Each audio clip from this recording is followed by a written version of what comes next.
teammates all night long, Frank. Yeah, 13 assists for James Harden on the night.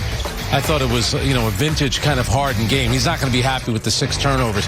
Had a couple of really poor ones in that fourth quarter. In fact, he had 4 turnovers in the fourth. That's what he was talking about on that post-game interview. But again, for him, on his so-called MVP highlight reel, there's going to be a lot of the plays from tonight. Again, carrying the team. And I also think we talked about this plenty of times. You kind of have to want to be the MVP. When you're playing 40 minutes a night, this part of the season, you're trying to be the MVP. All right, Frank. Well, he needed 6 assists to pass Larry Bird on the all-time NBA list. He needed 12 to pass Dwayne Wade. He had 13, so he passes both of them and now sits in 42nd place in the NBA's all-time assist lead. And now we're going to go to someone who's 3rd on that all-time list, Frank, and that's the head coach of the Brooklyn Nets, Steve Nash. Hey, Steve, on Friday you said how down the stretch you guys were sloppy and not as detail-oriented as you wanted to be. Did you see any carryover in tonight's game, or did you think that the execution down the stretch was better? It was a very similar game. My eyes, we find a little separation, and we couldn't turn it up a notch to put them away. And in this league, especially a team like that hasn't won a lot of games, playing against a team that's up towards the top of the conference. Once they get a sniff that they're still in this thing late, they have no pressure, have nothing to lose, and they're NBA guys, and you're hanging on for dear life. So, not a great performance. A win is a win. We found a way to win it in the end, but we got a lot to improve upon. We've just had a pretty poor patch recently with our play, and not at our best. Brian Lewis with the New York Post. Obviously, production-wise, Kyrie was Kyrie, but what did you think of him integrating back in? Yeah, he made some sensational plays, and played 33 minutes after a week off. So it was great to have him back, and we definitely needed his productivity tonight. Greg Logan with Newsday. David, did you feel like after the first period that the offense kind of slumped in the middle 2 quarters a little bit? I thought the offense slumped basically the last 3 quarters.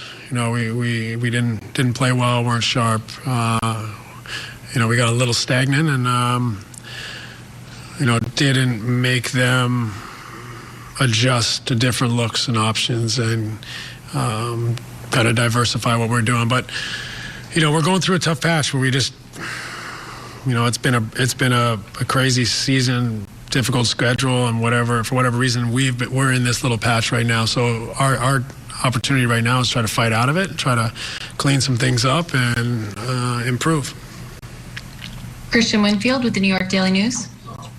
Hey, Coach, is it fair to say there's a load management aspect to it all as well? Like, if you guys are able to close out the Timberwolves when you guys are up 17, maybe you don't have to play James 40 minutes, maybe he only plays 25. Is that also part of why you guys might need to start trying to find a way to put the nail in the coffin earlier? For sure. That's important. We take care of business. Everyone gets a little more rest, a little fresher, and maybe that's a reason we haven't really blown anyone out this year, it feels like. So we've been in tough games. And tonight, I went to sub James at one point, but 3 minutes go by before a whistle. Do you waste a timeout in the second half to get him out?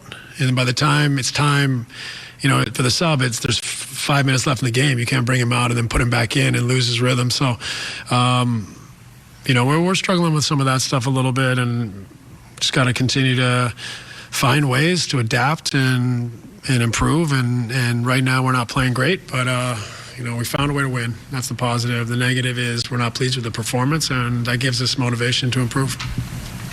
Simone Sandri with La Gazzetta dello Sport. Hey, Steve, twice this season, up by 3 in the final seconds, you opt to foul, kind of like the European coaching way.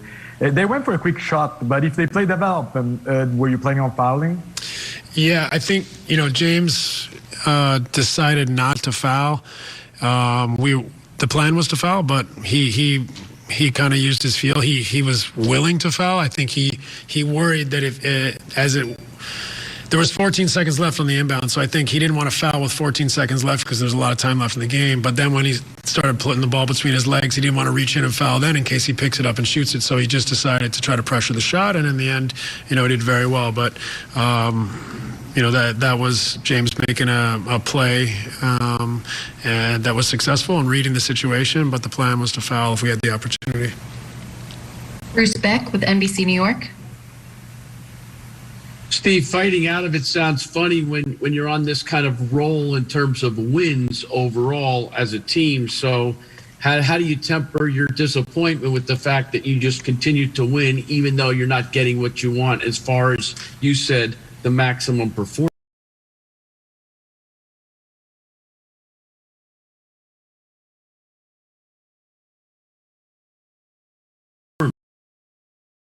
Lately, we haven't had that, and that's just part of the deal. Like that's normal and natural for teams to go through stages like that. So, we also have to be patient. We have to push hard, but also give them a chance to come through this. And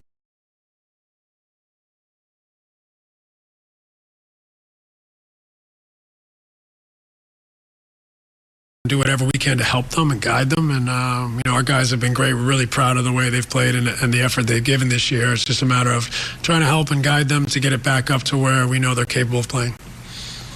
Last question, back to Christian Winfield with the Daily News. Hey, Coach, James tied Jason Kidd today for the most single-season triple-doubles in Nets history. As someone who first competed against Jason and now is coaching James, do you notice any maybe similarities on the impact that they can have on a game? Yeah, they're much different players. James is much more of a scorer than Jason was, and Jason was, kind of an all-court player, defended and was a pass-first guard. So it's different, but both dominate, and impressive for James in such a short time to rack up so many triple-doubles. And he's our leader, and he's meant a lot to us. And another triple-double, you can't take him for granted, but you tend to a little bit because he is able to pull these out of the hat almost every night. Thanks so much, Coach. We appreciate it. Thanks, everybody. Good night. Frank, the minutes came.